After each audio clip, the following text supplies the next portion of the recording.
5, 4, 3, 2.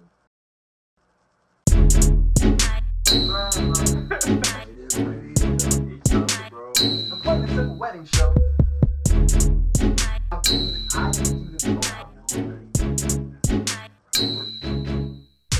P.S. we have just wedding beat. Put his mic in a lockbox and throw it in a river. Nice dude. Anyway. Alright, word. So we'll get back into this. Let me turn my hat around. It's a serious topic. Serious topics only. Serious topics No, only. but so right now we're in a place. We talked a little bit earlier about the mumble raps and how we kind of delineate from lyricism and moved into kind of this mumble rap generation. But there's this new movement that's kind of stemmed from the mumble rap, and it's this SoundCloud rapper generation. These dudes that are all like face tatted up, always drinking lean, 50K in 20s everywhere they go. These dudes, right? And this is their persona, and it's this I don't give a fuck about anything lifestyle. Yeah. That at one point in rap it was very like the thing to do to be a rebel, but now everyone's doing it. So are you really a rebel anymore if everyone's doing it? And do we need to move away from it? How do you feel about some of these artists? For example, Lil Perp, or no, Lil Pump, Lil Smoke Perp, Lil Pump. What is his other dude's name? Trippie Redd. Okay. By the way, I fuck with Trippie Redd. Different dude, but his music's pretty good. Right. Triple X, XXX Tentacion. Shout out to him. He got that co-sign by Kendrick. Yeah, That was major. his album's nice. I honestly have not checked it out. I have not checked it. it out yet, but as soon as, and this is how far his Kendrick Lamar's word goes for me. If Kendrick Lamar said, this is some shit, I'm gonna check it out. I just haven't gotten the time to, but that comes okay, so then the question, let me frame the question a little bit. So there's the people like XXX Tentacion and even Lil Uzi Vert when he was first starting out, these guys who took that approach but then grew from it. And then you got dudes like Lil Pump and Smoke Perp who they don't want to grow from it. They're just gonna live that. That's what they do. So how do you see that fitting into the grander scheme of music? Because SoundCloud's not a viable source. I mean, don't get me wrong, it's good for exposure. It is a great platform for anybody who is not signed and wants to gain that organic following. I think it's a great platform to use. And I mean, Chance the Rapper himself got his roots from SoundCloud. He said that himself. Like, that's where he got his start. So I think it should be treated like any other music platform. I think there's this idea that's floating around that if you're only on SoundCloud, then you're nobody. And so you're on Apple Music or Spotify, then you're somebody. And that's not really true, because if you look at the industry itself, like, people are more likely to go check your shit out if it's free than pay for it. And I don't fully agree with that all the time, but you know, when you can just say, hey, I got this idea for a song, I don't know if I'm quite ready to actually put it on an album or put it on iTunes or something, how about I just take it and I just put it on SoundCloud, see what people think of it. And if they like it and they get some buzz, then it's kind of like that tool you can use for trial and error, or it's just something you can, you know, I want to give this to my fans and just some fun track that didn't fit on a project, but it's still fun. So I think any artist that uses that to their advantage, go ahead, do that. But I can't, you know, who am I to say, like, hey, if Lil Pump wants to go out and that's all he wants to do and he can make a living or a career out of that and that's cool with him, and I say go for that. I think everybody's goals are different in the industry sometimes, and everybody, you know, if you get in your comfort zone or you do something and you like the outcome, sure, go ahead. But I guess the question, I'm kind of searching for an answer. I guess I probably shouldn't do that. Just be direct, bro. No, but I'm trying to see, like, how do you feel about the fact that they're perpetuating this, like, this image that's not real? Like, you can't, like, the average person, right? Because there's a level of, like, connectivity to an artist, right? You want to identify with an artist. Yeah. There's 0% chance I'm gonna connect with Lil Pump. Not because his music's not good, but because how the fuck am I gonna tap my face up and sip lean all day and be who I am? How can I identify with that? I mean, not everybody can identify with it. There's got to be somebody out there in the world that identifies with it, or if they don't identify with it, they just see it and think, oh, that's really cool. So you think it's more entertainment? There's a lot of entertainment to do with it. Absolutely. Because maybe I'm old. I think a lot of people, I'm 26. Not everybody's looking to not everybody's looking to get in the industry and say, I want to be around 10 years from now. Some people are like, I want to get in, get my check, and get out. Okay, that's mad shit. And I mean, like, and I can't say nothing to nobody because I'm like, if somebody just happened to say, hey, I don't really want to be a rapper, but I came out with this one great song and I made a couple mil off of it or whatever, and then I decided I don't want to be a rapper anymore. I think and I can't tell anybody how to spend their money, but if I was in that position and I said, okay, I had one great track and I got paid off of it and I had all these successes and opportunities to present myself because of that one track, I would build off of that. I would look to say, okay, how can I then reinvest this or try to progress? That's just my own path. Media trained. But it's he not don't even every, have a manager and he's media trained. like it's not even, you know, like he's like, I'm gonna make sure I don't hurt nobody's feelings.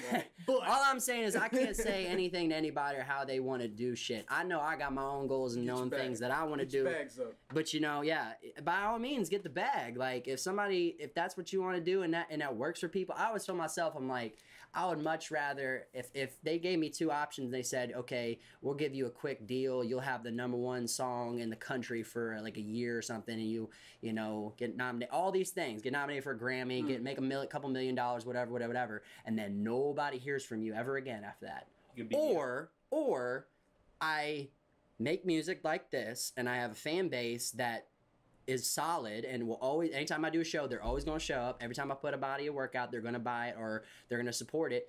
And I can pay my bills and I can provide for my family. That's all I really am searching for. The fame is fleeting. The fame and the attention, that's fleeting. Anybody, like I said, anybody with an Instagram and sees something crazy and takes a video of it can now be considered a D-list, C-list celebrity just because they have social media skills. Has nothing to do with the talent.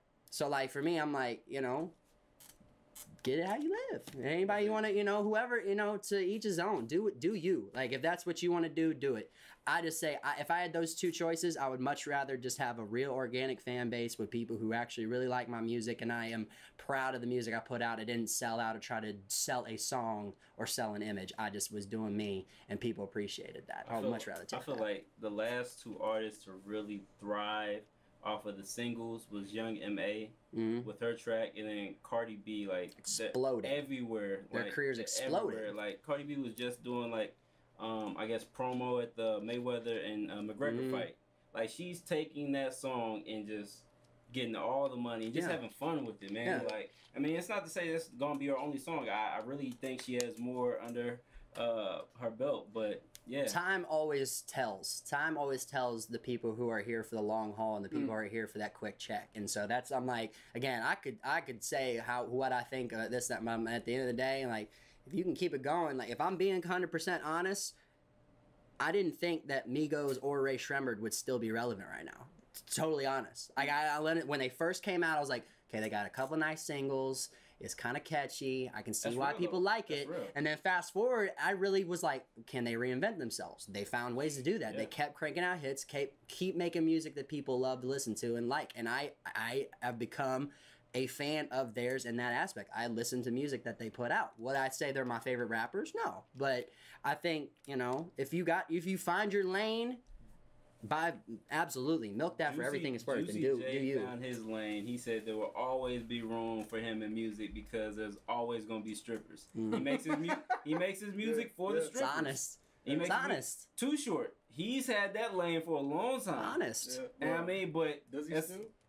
I think he does. So that takes me into our next question. So let's talk about some of the people that have found their lane. So we talked about the people who may be gone in a year. Let's talk about some of the legendary artists, but there's one restriction. You can't talk about the obvious top 10 people. Top 5. So we don't top 10. And when we say the people, like the not the usual cop out answers. Not talking about the cop out, no political correct. No Pox. No. See, why can't I do Jay-Z though? Because I feel like the two typical ones are always Biggie and Pac. He's always in somebody's Jay-Z's top always 5. 3. If he's not 1 or 2, I get Biggie, Pac, and Nas. Those are the 3 I hear the most, and I like all 3 of them. But drop out of the top 5. We can take off Andre 3000. we take off. Hey, we taking these people off, man. Okay. You want to see how much depth you got in your legendary music. Because I'm gonna be honest, because I am a lyricist, and there are things like there's artists I look up to, like technically as rappers. But if I'm looking at myself as a kid who grew up in Missouri in the Midwest, like I'm gonna have a little slightly different taste. My classics or my people I look up to, like, oh, they're legends, is gonna be different from other people's legends, and that definitely has a lot to do with where you come from. Does anybody in your top 5 that you're about to mention, anybody that you were inspired to do music by still in your people that you're still inspired to now? Yeah, hell yeah. So let's get into it. Ludacris. Okay. Ludacris, I think, is insanely underrated. Ludacris. Yeah. I mean, I look at the music I listen to the most, and the things that made me want to rap the most are the music that my mom played. And my mom played like a lot of Ludacris, Nelly, which is going to the Missouri. My mom is the reason I rap. Shout out to Mama Landalin. Shout out to Mama Fitzpatrick. Ludacris, Nelly, Shaggy. I got a big influence of Shaggy, and a lot of people don't even consider Shaggy to be a rapper, but he made that type of music, that fun-loving, honestly, stuff that you hear in a club, classic stuff. With, like the stuff that catchy. Drake makes and stuff like that. I mean, it's very melody-driven, but rhythmic at the same time. So are these in your top 5 right now? If we're taking out all the obvious ones, you're saying these are the people that deserve to be. I think look at my influences. Absolutely, Ludacris, Nelly, Shaggy. Snoop Dogg for sure. Snoop. Okay. I listen to a lot of old school Snoop. No, we talked about. Me and him talked about this at Beats' birthday party. We talked about if Snoop deserved to be in the top 10. Now, Snoop is a legend, man. Snoop is a legend. Though? Top 20, top. And mine, yeah. Top 10. Yeah. Snoop is in your top 10. Yeah. Get the fuck out of here. And that's why I was almost thinking about it, because I had this conversation with him and I was like. Honestly, he was in my top 10 even after you took all those people out. Bro, no disrespect to Uncle Snoop, but he is not in the top 10. Like lyricism wise, you're going against like Big L, Big Pun and stuff. That's when I really started to kind of rethink. There are a lot out there, but I'm talking about like music that shaped me and music I literally remember growing up listening to. It's his delivery is the thing that made me such a fan of Snoop, because he has that way of saying he doesn't yell, he doesn't act very aggressive. He can, though. I've seen him some ciphers where he puts a little grit in it, but he is just so he has this way of just like painting a picture or saying something very mellow and laid back, and you're engaged the entire time. Freestyle, you don't, everything, right? Yeah, and he can freestyle. He's always been a great freestyler. Which I'm mad about, because he doesn't get the same credit as Jay-Z on that. That's because we're gonna talk about that, right? It's because it's not lyrical. Like, it's ABC rap. And no disrespect to Snoop. Snoop is amazing because he's doing it all off the top. And a lot of times, so a lot of people get it confused. Jay-Z doesn't get in the booth and then say, all right, just drop the beat. We're going to one take it off the top. He does a bar or two, goes to get some water, comes back, drops another bar, puts it all together. Same thing that Wayne does. Snoop would go straight from the top. Now, I don't know about every track. I'm not in the studio. Common, I think, is another one in Andre 3000, maybe. But, hold up. You good? We good? So even though he's not going, like Jay-Z and them not going straight off the top, their lyricism is there. Snoop's lyricism is sometimes like, but it all depends on. We didn't really tell him that at the beginning though. What category of top 10? But we're just talking generally though, and I wasn't trying to get too deep into it. I think his style. I would just say, and I see what you're saying. I think more it's like his style is different. He doesn't go for all the punchlines all the time. He doesn't go for all the technical stuff. He tells stories. He's a story, and that's something that affected me directly personally. Is he's one of those artists that I'm like, you can put the punchlines, you can put those clever lines in there, but can you paint a picture? Can you paint a story? Like I think that's something that I looked up to him a lot. And you guys already told me I can't put Andre 3000 on there. Andre 3000 does the same thing. He puts you in that place. He literally paints a picture for you, and you can see clear as day. Okay, I can see that. So it's kind of We need one more though. One more. You gave me Ludacris, and I'm assuming Eminem's already out. You gave me Shaggy, and you gave me Snoop. Who was the last person you said? You said, I'm assuming Eminem's not an option. Oh, no, man. He's top 5, bro. So who's number 5 for your non-top 10 top 5? I might help you because you said when you started rapping, it was punchlines. So I know there was a good era in punchline rap, like with like the Cassidy, the Fabulous. You know, I think is insanely underrated, and I've found that he's affected my own vibes, especially my very chill set vibes. I think Devin the Dude is insanely underrated. Insanely underrated. Yeah. And nobody know. I mean, and you have to be like most people who know Devin Dude, they're hip hop heads or people who actually listen and know the culture. You're not gonna find some whoever who says, "Oh, I'll listen to rap," and I'll say, "Who's Devin the Dude?" And they'll be like, "I have no idea." Like, but he's like he's worked with Andre 3000. He's worked with Snoop Dogg. He's worked with a lot of artists now.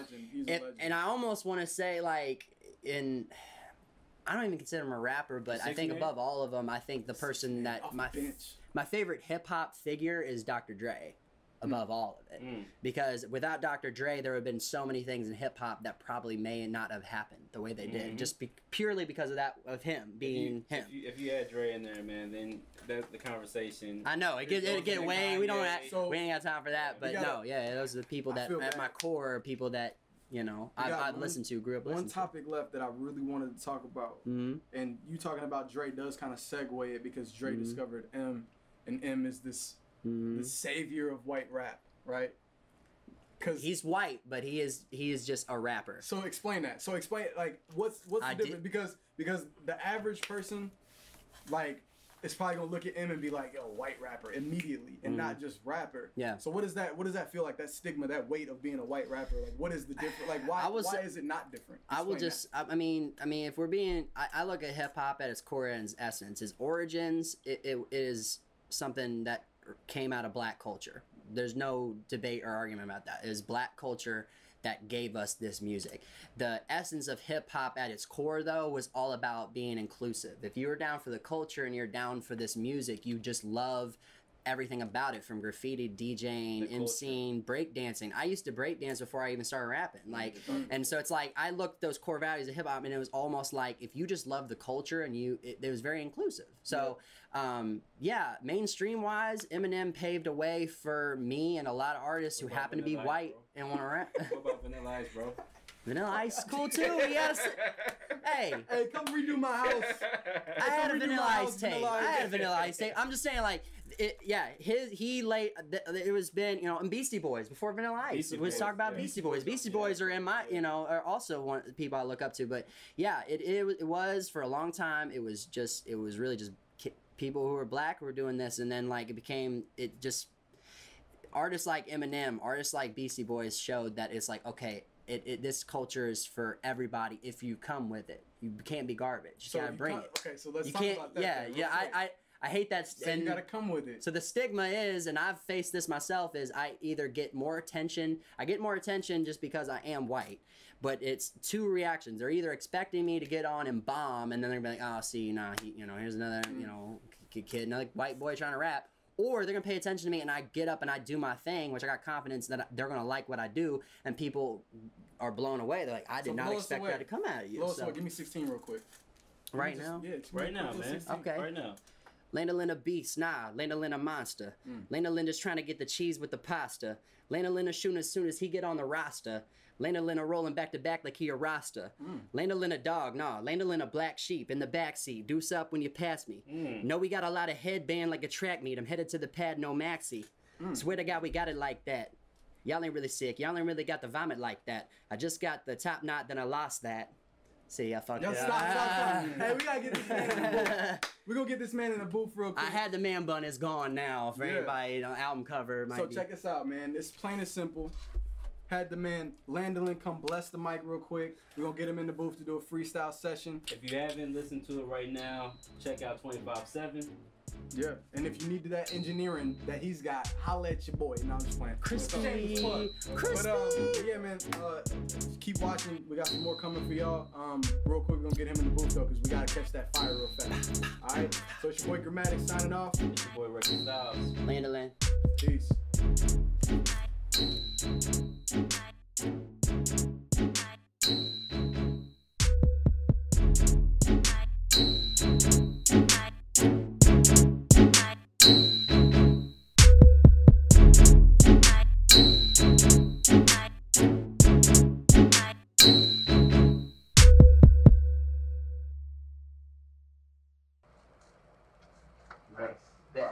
Yeah, we're gonna have to do that again. Hey, this motherfucker, dog.